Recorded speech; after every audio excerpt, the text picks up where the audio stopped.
But the key thing is this. All of our legislators, state and federal, take a what? They take an oath to protect and uphold the Constitution of both their state and the United States of America. Law enforcement, local police, your sheriffs, your troopers, hell, even the firemen, they take a very similar oath to protect and uphold the Constitution.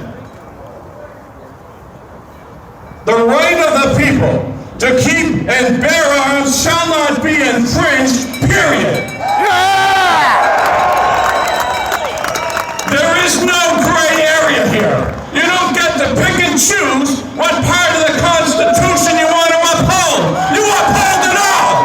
Yeah! I watched in horror at what happened at Sandy Hook, as did all of us. I was in tears on my couch. And you know, sadly, the first thing I thought of was, you know what? Barack Obama is going to use this. He's not going to let any crisis go to waste. Shame on him.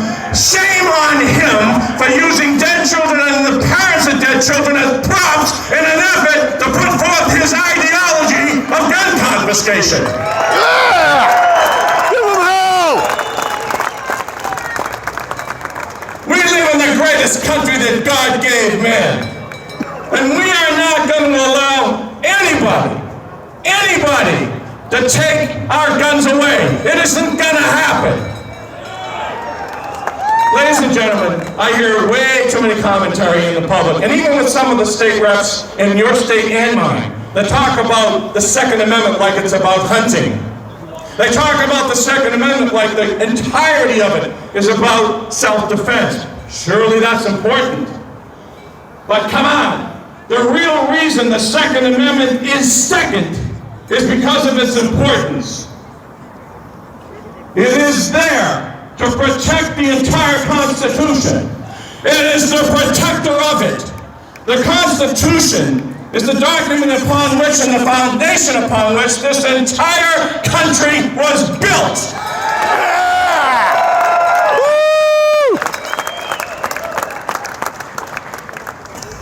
We are not going to allow what is happening to continue any longer.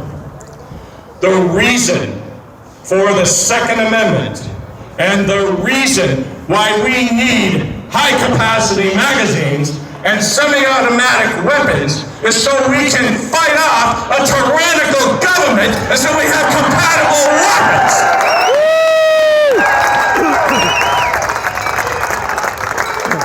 That's the reason for the Second Amendment. Now let's be honest with each other. We have dropped the ball. The fact that these laws got passed here in Connecticut speaks loudly to that. But you're out here today, and now many more of you have to get out here again.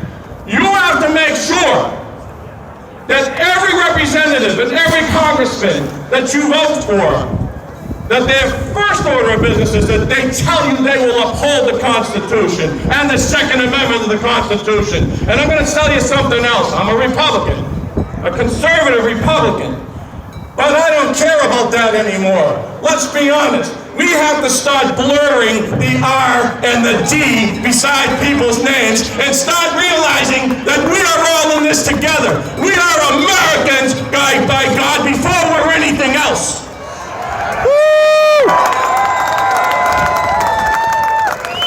And we better start acting like it. Time is running out. We're heading over a cliff. And if we're going to reel this back in, then all of you have to stand tall.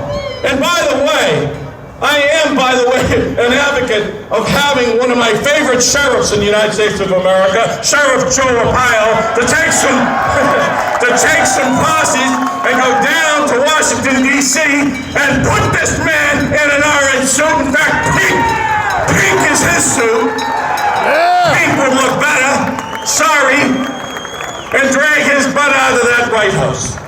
This is a disgrace. The tyranny that we're confronted with, I never thought at the age that I'm at, that I would have to come out and speak to these issues. For that matter, most most of you, I'm sure, never thought of it either.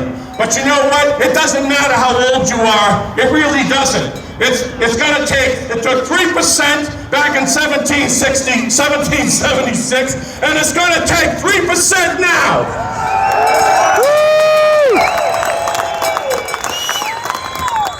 I look across the landscape here. I see people from all walks of life, all income strata. I see the veterans. I see the oath keepers. I see you guys. I see the 3%ers. I see all the Tea Party flags and the Gatson flags.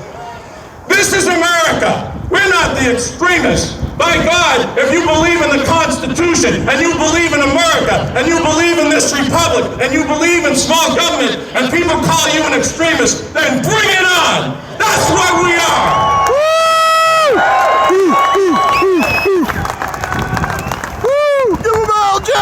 We came here from New Hampshire, which, by the way, is the live free or die state. And we take that oath seriously.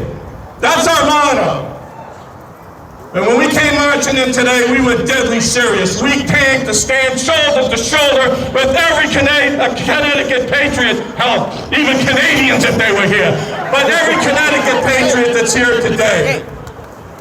We are all in this together, and it's time we better all wake up in the United States of America to this fact. Were you here the whole time?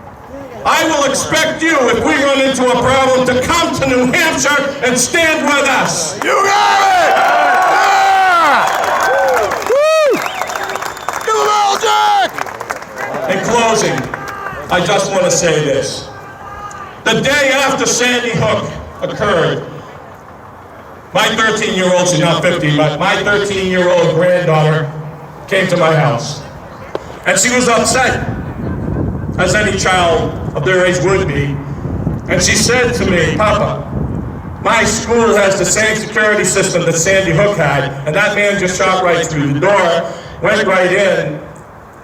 And she says, we have the same security lockdown system. When we get in the classroom, when they put us down in the corner of the classroom and the door's locked, we always wonder what would happen if somebody came in with a weapon. And I said, well, what are you thinking you should do? And she says, well, I'm going to jump out the window. And I quickly said, but you're on the second floor. And she said, I know.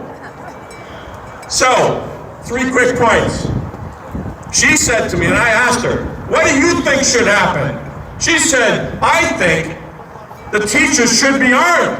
Yeah! They should protect us. 3 quick points. You want to end this tyranny. You want to protect the children. If you really want to protect the children, then you abolish gun-free zones in the United States of America. Two, the second thing you do is you arm and train willing teachers to defend the children. And the third thing you do is you put a sign over every entrance and exit that says, warning, if you intend to harm our children, you will be met with deadly force. Yeah! I promise you, no one's going to come in that door. They won't come in. I leave you with this thought. My father fought in every major battle in the Second World War in the Pacific, and my wife's father landed in Normandy and fought all the way to Berlin. Yeah! They did not do those things, and all the lives and treasure that were lost to have this happen in this country of ours. Are you up for the fight? You Are you ready to hit back?